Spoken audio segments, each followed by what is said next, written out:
What's up, everyone? John here with Motivation Theory Running, and as promised, today we're going to be talking about all the stuff that I'm packing for my trail ultra marathon, my 12-hour trail ultra marathon. So let's get into it.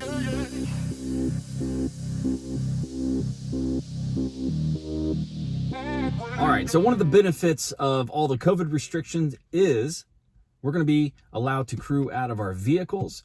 I'm going to be avoiding the aid stations pretty much at all costs, not only to keep myself safe, to keep everyone else safe. It's going to be a lot of logistics, but there's so much good food over there. So we'll see what happens. We'll see when my tired brain starts to fatigue and gets hungry and I want to wander over there and see what's on the menu for the day. They always have great food in these races, but this is an interlupal race, a 12-hour interlupal race. I'm going to be probably doing the 10 or 11 mile loop at the beginning. You have to do, if you do the 11-mile loop, you have to do that for 3 laps at least. They're trying to keep everybody spread out. They limited it to 70 people. They have a 6.5-mile loop and an 11-mile loop.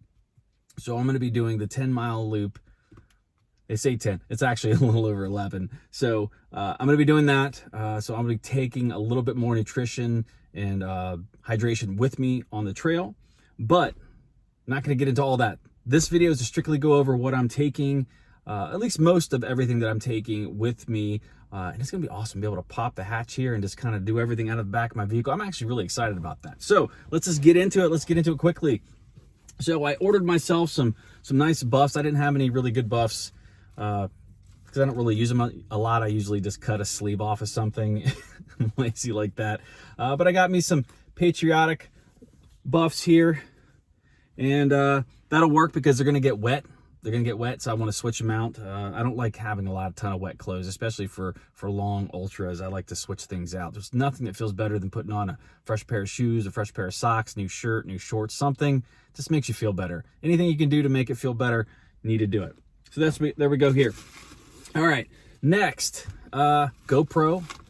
I am a YouTuber, so I'll be taking my GoPro, and I need to take my backup battery too to help charge that stuff. My watch should be good. I'm not going to have to charge that. My phone should be good. I'm not going to have to charge that. But the batteries for this GoPro will probably need to be charged. Hopefully 2 will be enough. I have 2.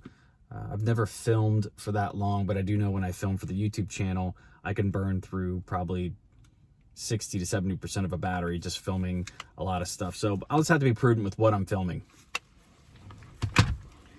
All right, so like I said, I bring a lot of extra stuff. I'm just going to go through what's in here right now.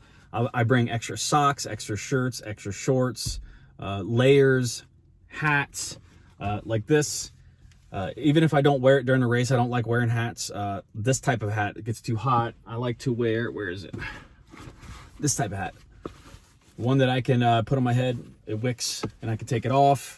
This gets too hot for me, but I will take this and put it on my head if I have to stand in the cold for any amount of time. And I know it's going to be about 48 degrees when this race starts, high about 66, I think.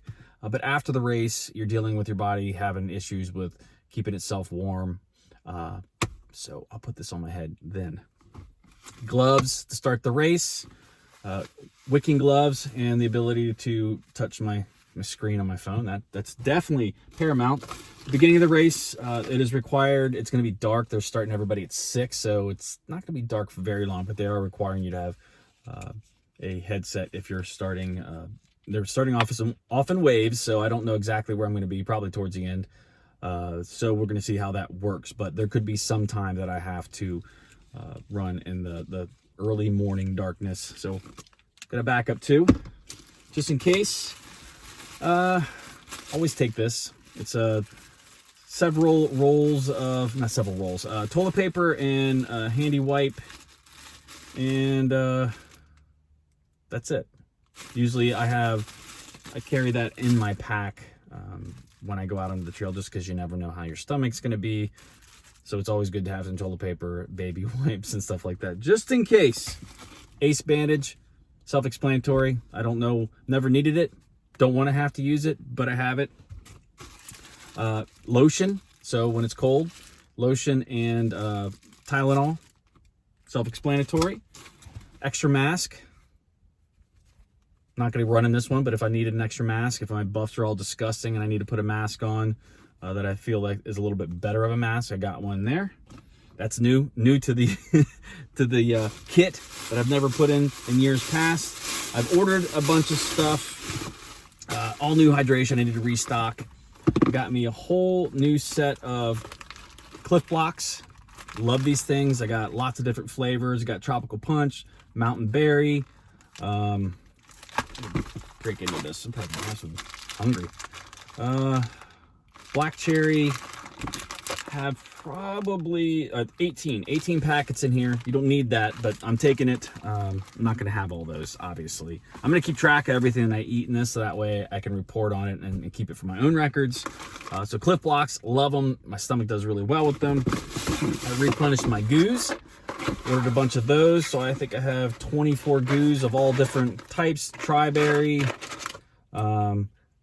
jet blackberry, strawberry banana, which is one of my favorites. Chocolate outrage. Don't know what that means. Vanilla bean. Lots of good stuff in here. So these are just there if I need them. The reason I get so much different stuff, I'm going to go into the other stuff, is I found out in ultras a lot of times my stomach is finicky, and there'll be times where I just don't want certain things. There's times where I've eaten nothing but gels, and I was off gels for months. I just couldn't stand the taste of another gel. And it happens in races too, where I just can't stand the sugar.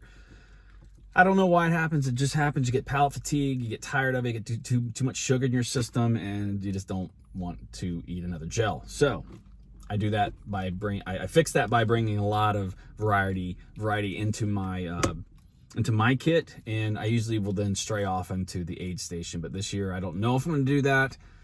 Probably, well, there's a good chance. It's probably about a 50-50 that I will. But anyways, trying to do the best I can to avoid it, just to help everyone. Got a new order of Tailwind, and this is new for me. I've always ordered the big 3-pound bag of it. These are individual ones, which just makes it that much easier. I can dump it in a cup, roll on my way. I can measure all of the calories and things that I'm taking in by the empty packets. So I'm going to be saving the packets, the Cliff Block, gels, and these, just so I can keep track. Whole new order of Noon hydration. I love these. I'll pop these in there into my waters also. I'm going to have several water bottles filled with some of these in it already. That way I can switch them out and grab them and be on my way. I'm going to do the best I can to spend as little time in the aid station. You know, for example, my car. I'm going to do everything that I can possibly do to limit the amount of time I'm at the aid station, aka my car. So I'm going to switch out as quickly as possible. So I'm going to keep these water bottles, fill them, drop them in. That way they're ready to go. I have, I think, 4 in here. Yeah, 4. Tri-berry, citrus fruit, lemon lime, and orange. I can break up the variety there, so you get bored. As always, got my honey stinger waffles. Love those things, but I get tired of those quickly, even though I love them. One of my secret weapons, I don't know if I've ever shared this. I think I've talked about it a couple times. I bring the baby food and the squeeze pouches. You can get these for about $2 a piece. It's not too bad. This is apples with walnut butter. 100 calories in these, not a ton of sugar. 0 sugars added, actually. 13 grams of carbohydrates, only 1 gram of fiber. I'm sorry, 10 grams of sugar. I lied. Not on purpose, though. 4.5 grams of fat. So these are great. Got 3 different types, I believe. Banana and peanut butter, apples and walnut, and there's another kind in here.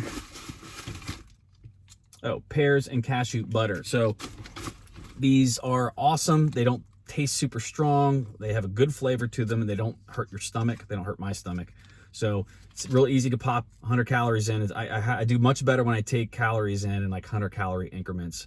I don't like getting that gut bomb when I come in and I eat 300 or 400 or 500 calories.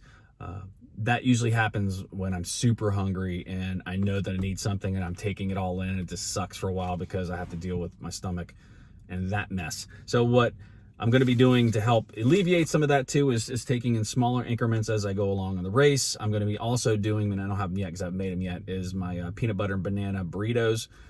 Tortilla, peanut butter, cut a banana, roll it up, cut it in half, put them in their individual single serve lunch bags and sandwich bags, whatever you want to call them, Ziploc bags.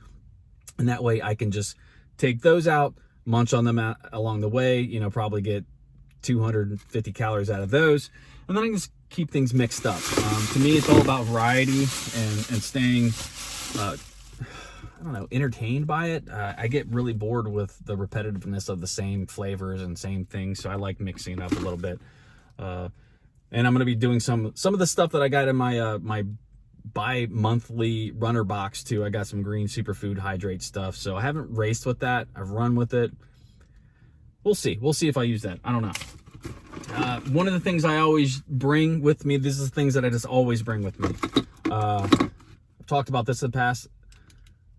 Vaseline, lubing up really good. I make sure to label Dad's Run Lube, so it's never mistaken for any other kind that you put on your mouth or anything else. We have stuff for babies and stuff. We just want to make sure we don't confuse the two.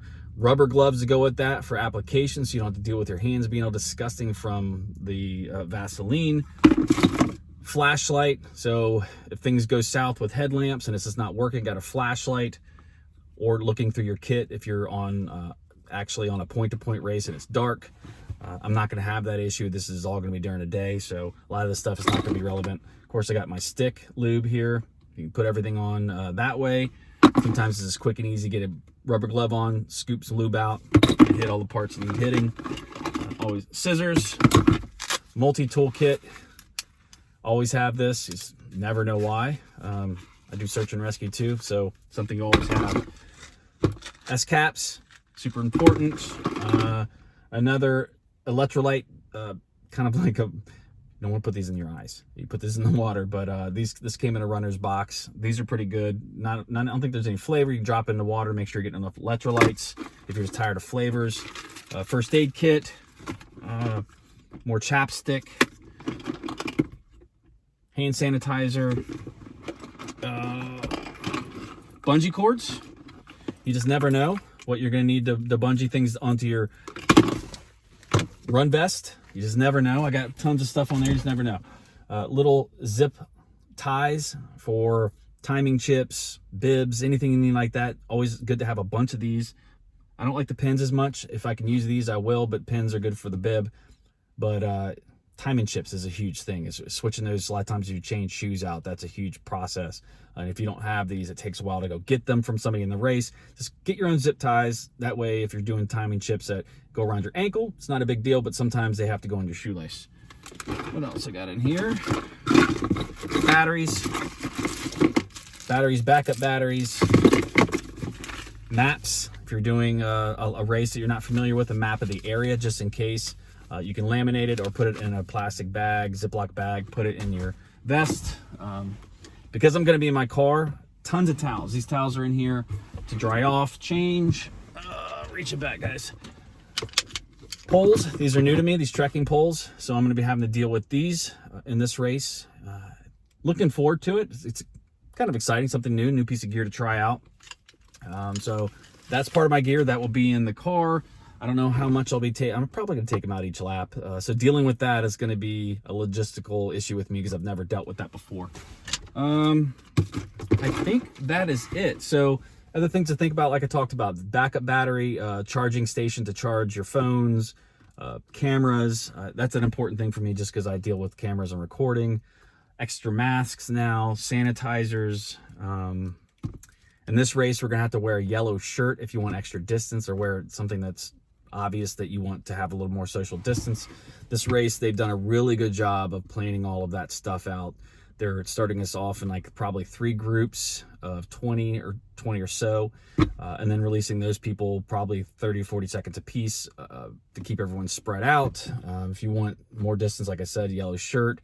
If you're going into the aid stations, you have to have a buff on, mask on, no questions on that. So that's a great rule, and they're allowing everyone to kind of crew from their vehicles. So that's an awesome thing. So I'm excited about this being an interloopal race, kind of this first race of really getting back after the pandemic stuff. It makes things just a little bit easier to have it all in here. I'm gonna have all my water here, water bottles here, so I can fill up everything here. Yeah, this is gonna be fun. I'm super excited. I'm interested in what you guys bring. If I didn't list something, I'm probably gonna bring it. Extra clothes. I'm probably gonna switch clothes out. Sunglasses, my watch, just extra watch if I need it. There's a lot of little things I didn't probably put all in here, but I wanted to kind of go over the major stuff. This is going to be the major part of my kit. So if you want to share your tips, anything you bring along, again, if you're doing an ultra, it could be a huge spectrum of stuff you bring. If you're doing a kind of self-supported thing, a 100-miler, 200-miler, point-to-point, even a 50-miler where it's self-supported, or you're dealing with a lot of remote aid stations, dealing with multiple packs, drop kits to send out to places to have those at certain points. There's a lot of stuff to consider. So this is where I talk about how important the planning is, making your lists.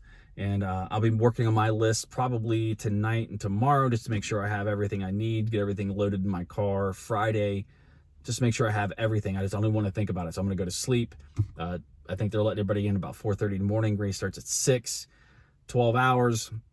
It's going to be a little bit of a delay for people as they let people out. So it probably could run as long as, probably 6:30 when it's over, maybe 7. I don't know how long it's going to take to get everybody started.